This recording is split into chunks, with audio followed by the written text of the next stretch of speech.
lectionary reading brings us Psalm 50 as we begin to share God's story. As we pointed out last week, we come every week to hear God's story, shared from the narratives of these ancient texts, and then we also ponder while we're here, how does God's story intersect our story? From the rising of the sun to where it sets, God, the Lord God, speaks, calling out to the earth. From Zion, perfect in beauty, God shines brightly. Our God is coming. He won't keep quiet. A devouring fire is before him. A storm rages all around him. God calls out to the skies above and to the earth in order to judge his people. Bring my faithful to me, those who made a covenant with me by sacrifice. The skies proclaim his righteousness, because God himself is the judge. And now our gospel reading from the 9th chapter of the Gospel according to Mark, beginning in verse 2. 6 days later, Jesus, Peter, James, and John, they were brought up to the top of a very high mountain where they were alone. He, Jesus, was transformed in front of them, and his clothes were amazingly bright, brighter than if they had been bleached white. Elijah and Moses appeared and were talking with Jesus. Peter reacted to all of this by saying to Jesus, "Rabbi, it's good that we're here. Let's make 3 shrines, one for you, one for Moses, one for Elijah." He said this because he didn't know how to respond, for the 3 of them were terrified. Then a cloud overshadowed them, and a voice spoke from the cloud, "This is my son whom I dearly love. Listen to him." Suddenly, looking around, they no longer saw anyone with them except Jesus. As they were coming down the mountain, he ordered them not to tell anyone what they had seen until after the human one had risen from the dead. May God add a blessing to the reading of the Word, to our hearing of the Word, and to our crafting the Word into our lives on a daily basis. From atop a mountain, one sees the world differently. High altitude light does interesting things. Shadows appear in strange places. One looks down from the high mountain on birds below, and even on clouds, and even sometimes on airplanes. Mountaintops offer novel perspectives. I remember one particular 4th of July, hiking up the top of Diamond Head in Oahu to watch the patriotic air show. But instead of looking into the sky, we were looking down on Waikiki Beach, and we were looking down below us as we watched the planes fly by beneath us. I never forgot the scene, that stealth bomber from above, as the pilot and crew gave the observers on the beach the show of their lifetime from a different perspective than I had on top of Diamond Head. In the Bible, tall mountains are the stage for crucial events. Noah lands on Mount Ararat. Abraham nearly sacrifices his son Isaac on Mount Moriah. Moses brings down the 10 Commandments from Mount Sinai. Jesus is crucified on Golgotha, and then Jesus ascends to his Father on the Mount of Olives. And today, this narrative of the transfiguration of Jesus occurs on a mountaintop as well. After hiking a high mountain with Peter, James, and John, Jesus' clothes turn blazing white. He undergoes a metamorphosis, a transformation. He was transfigured right before their eyes. 2 heroes of the faith tradition appeared. And a voice from an enveloping cloud singles out Jesus as the one they should listen to. Peter speaks. Oh, Peter speaks. Suggesting that they build shrines and that they stay put. After these novel events occurred, Jesus asked the disciples, keep this to yourselves until the resurrection. What are we to make of the Transfiguration story in the year 2018? What is Mark telling his readers, who we happen to be this morning, reading God's story on Transfiguration Sunday, sitting in this sanctuary so many years later? Mark perhaps is telling of Jesus' transfiguration, and the telling is very concise. Whereas if we took the time to read Matthew and Luke, they add a little bit more detail. A little bit more theological commentary is thrown in to the narrative. Mark just hits the high points. This opening passage, this opens the passage to multiple interpretations and far-reaching explorations. Many over the years who expounded on this passage do so by drawing ideas from the other 2 stories. The voice in the cloud refers to Jesus as my son, and we're quick to assume that the voice belongs to God. But the text doesn't actually say that.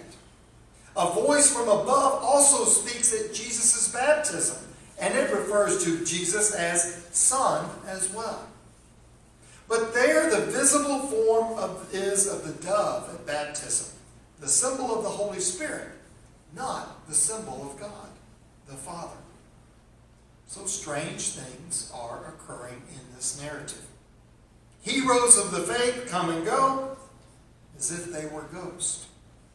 Wild wonders and curiosities abound.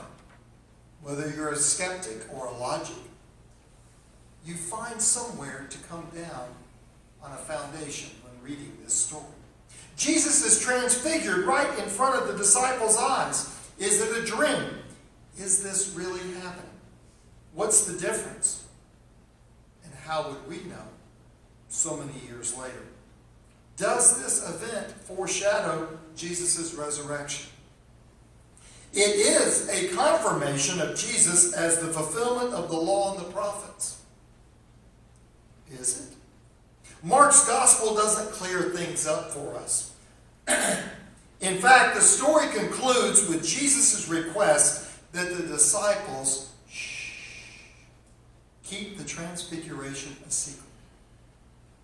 Why? I don't know why. I can speculate. What do I know? What does come through is the identity of Jesus changes at this moment.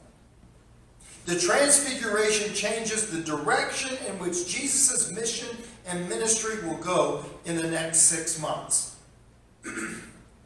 Jesus is seen differently from this moment forward. I apologize. I had a church member ask as we were walking in, should we not serve wine with this service? What we do in communion.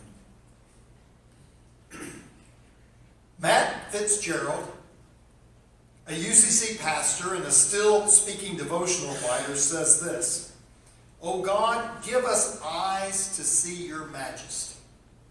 Give us eyes to see your majesty. This is what God was inviting James and John and Peter to do. Have the eyes of God in order to see majesty. God was saying, look closer at Jesus and you will see me. Pay attention to God's Son is inferred in this story. And Jesus is the main theme of this story. Is there perhaps anything else about this story today that can come into focus for you and I? There used to be a soft rock group from Paisley, Scotland called Steeler Wheel. Jerry Rafferty and Joe Egan were members of that band, and they wrote a catchy lyric for their song entitled Stuck in the Middle with You. The lyric is, clowns to the left of me, jokers to the right, here I am stuck in the middle with you. Come on, say that with me. Clowns to the left, you got to move your left hand, come on. Clowns to the left of me, jokers to the right, here I am stuck in the middle with you. Now look who's on your left and your right. Oh, I'm sorry. Perhaps this is what Jesus thought on the mountaintop as he listened to the disciples as they tried to parcel and understand what was going on. Perhaps after Peter opens his mouth and speaks, Jesus mumbles to himself, clowns to the left of me, jokers to the right. Here I am, stuck in the middle. You three. Have you and I ever been stuck in the middle? Have you ever been stuck in the middle of the aisle of a plane, in the middle seat, and you have to go to the bathroom real bad? Have you ever been stuck between two people that were in the middle of an argument and you were either being pushed and pulled or triangulated? Have you ever been stuck between people? Have you ever been stuck in the middle of a long drought? Well, not this morning. Have you ever been stuck in the middle of despair, depression, grief, sorrow, illness? Have you ever been stuck in the middle of your trip, unable to move forward or backwards because of some type of technical or mechanical or logistic glitch? Well, today we find ourselves stuck in the middle of the Gospel of Mark. Mark is 16 chapters long. And today we are in the middle of the book with a significant change in momentum and direction coming up for Jesus. Mark spends the first 8 chapters of his work, or of this work, covering about 2.5 years of the life and ministry of Jesus. 8 chapters, 2.5 years. Mark then spends the rest of chapter 9 and all the way through chapter 16 traveling to Jerusalem, towards the cross, and eventually the resurrection. One of the things I hear in this story is the same words that Pope Francis spoke a while back. God is not afraid of new things. God is not afraid of new things. This is a new thing that God is doing, and it's stuck right in the middle of Mark. New for the disciples, and it's a new direction for Jesus. His life and his feet will take him faithfully to Jerusalem as he leaves this mountain.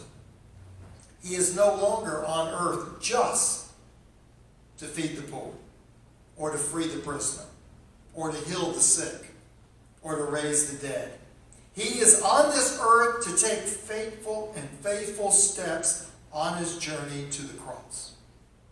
Mark gives us his early life and ministry in 8 chapters, and then Mark gives us his journey to Jerusalem, chapters 9 through 16. And that journey ends in Jesus laying down his life for the another.